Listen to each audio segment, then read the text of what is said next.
Vieni con me.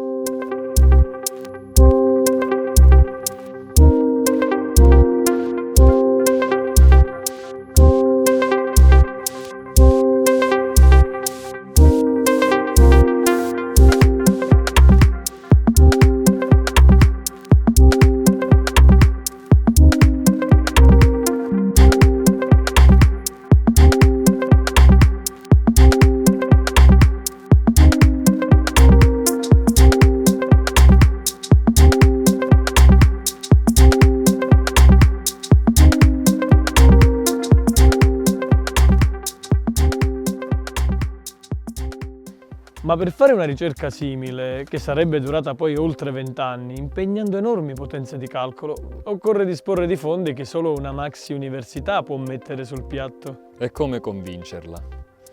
La soluzione era nuovamente a portata di mano grazie ad Ari Ben-Nun, che gli faceva da relatore della tesi. Non inteso come cabalista, ma come uomo di mondo stavolta. Il primo passo fu di fare entrare a Princeton degli amici cabalisti, professionisti che non hanno il riconoscimento di appartenere al novero degli scienziati, ma sono a torto considerati alla stregua dei cartomanti, praticamente. E come ce li avete potuti iscrivere allora? Li si dovette presentare da comuni diplomati da un liceo scientifico diverso dalla Sarmung High School, potendo dimostrare che fossero bravi in matematica. Ma fu semplice. Ari aveva scelto i suoi studenti migliori per formare la squadra di infiltrati. Una volta dentro, si sarebbero offerti volontari per seguire il progetto dall'interno, seguendo istruzioni e diffondendo un flusso costante di informazioni all'esiliato. Come convincere un'università a gettare tali cospicue risorse in una ricerca non basata su qualcosa di scientifico? Semplice, con un inganno a fin di bene. Bastava qualcuno che riuscisse a convincere l'università a iniziare una simile folle, infinita ricerca, inventando che potesse servire a qualche scopo scientifico.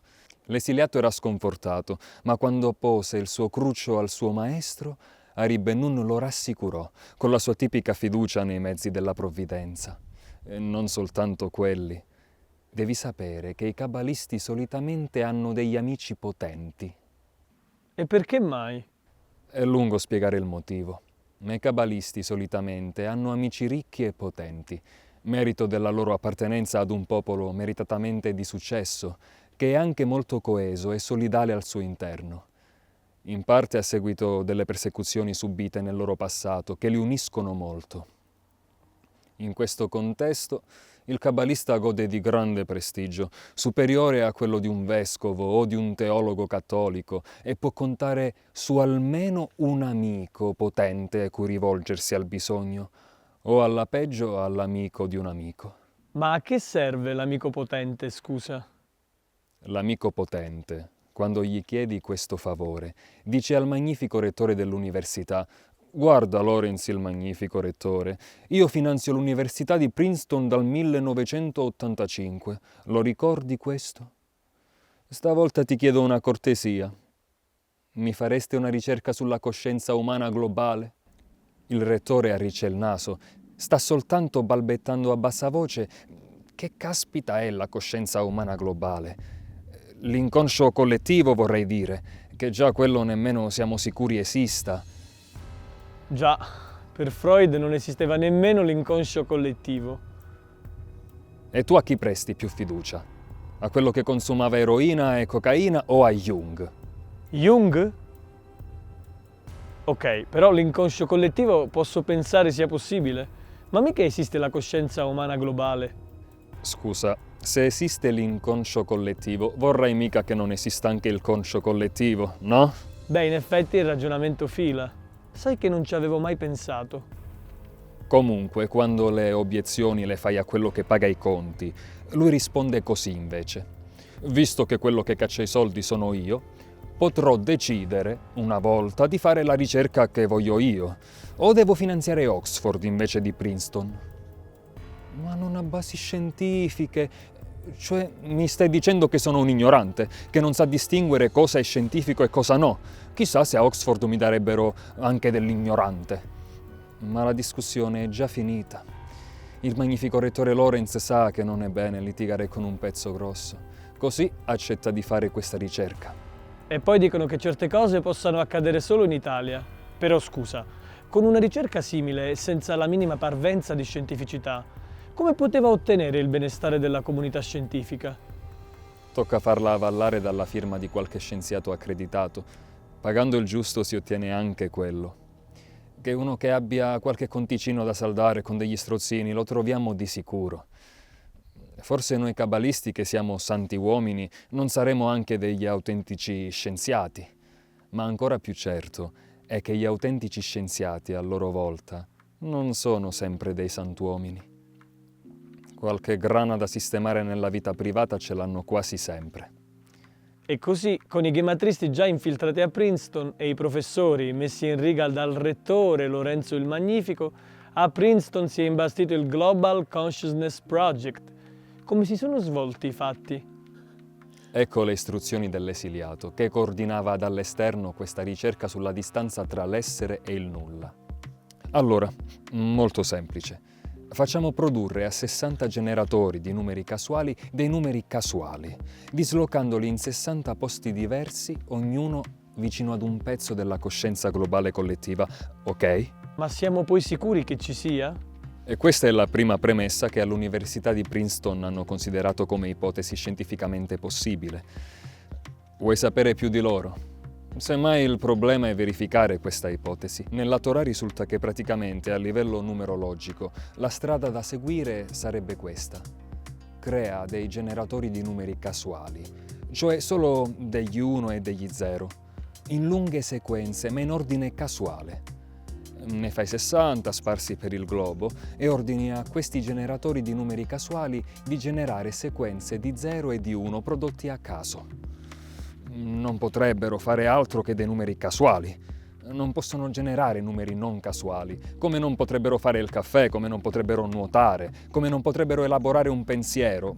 Possono solo fare numeri casuali. Poi vai a vedere questi numeri casuali se per caso qualche volta non sono casuali. Se per caso qualche volta sono uscite sequenze di numeri che non sono casuali, cosa ne deduci? Ne deduci che debba averli causati qualcosa di diverso da quei generatori che sanno generare solo numeri casuali. Ed ecco che cogli in essi un chiaro messaggio della coscienza globale collettiva. Perché non supporre che siano apparsi per via di un'interferenza esterna qualunque, dovuta a chissà che cosa, che so io, al ciclo delle macchie solari, o a un'influenza astrologica dovuta a un trigono tra Marte e Nettuno, o alla coscienza globale collettiva dei panda in via di estinzione? Per la stessa ragione per cui la gematria funziona, anche questa spiegazione funziona. Se vai a vedere scopri che vengono fuori dei numeri casuali non casuali in determinate circostanze. Rare, ma accade. Siccome queste circostanze corrispondono, non sempre ma quasi, a momenti in cui la coscienza collettiva potrebbe essere stata turbata, ad esempio dal lutto per Lady Diana o per Madre Teresa. Questo non può essere un caso. La stessa vale relativamente all'11 settembre. Incredibile, ma allora funziona. In realtà i numeri casuali sono già diventati non casuali il 10 settembre e gli scettici si credevano di avere una freccia al proprio arco per dimostrare che era una coincidenza. Ma per noi cabalisti questa semmai è una riprova in più che la coscienza collettiva non solo riesce a interferire sulla produzione di numeri casuali, ma riesce anche a prevederli in leggero anticipo, poiché di essa fanno parte anche le cellule terroristiche informate prima. Siccome sono pochi, le interferenze sono più basse. E poi l'11 settembre ha il picco. Tutto sommato questa trovata non era una fesseria. Sì? Tutti gli scienziati di Princeton lo pensano, o se ne dubitano. Lawrence il Magnifico li convoca nella sala delle torture. Fuori da Princeton ci sono stati degli scettici, ma a Princeton se ne fregano. Non si può negare che dopo 20 anni di ricerche con generatori di numeri casuali manchino ancora risultati definitivi. Ma si dice che la ricerca sia inconclusiva semplicemente perché non è ancora conclusa. E quando sarà conclusa? Quando l'esiliato avrà raggiunto la mole di dati necessari per calcolare la distanza tra l'essere e il nulla. Semplice. Perché questo è il vero motivo per cui abbiamo messo su questa operazione.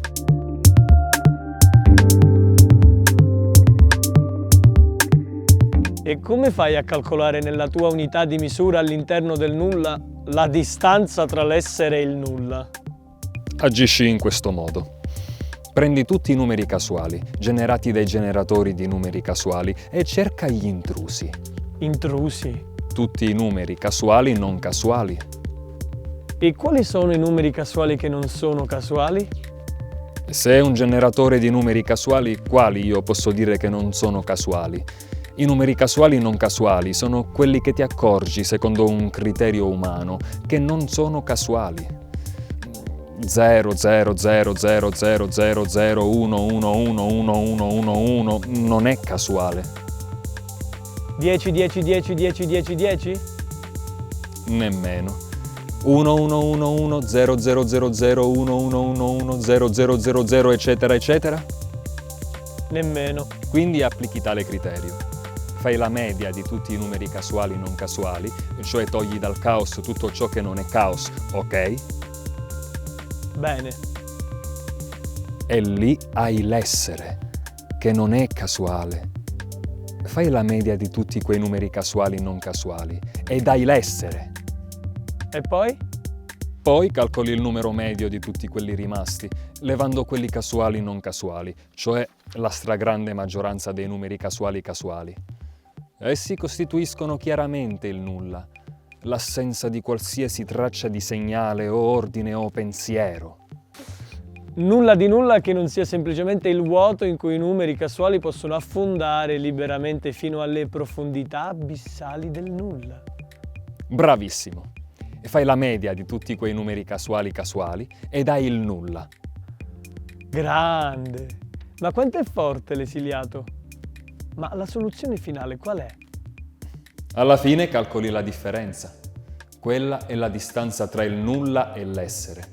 La distanza che dovresti percorrere qualora ti trovassi nel luogo dove la vita non si addentra. E dunque tu, ospite della morte, dovrai compiere uno sforzo.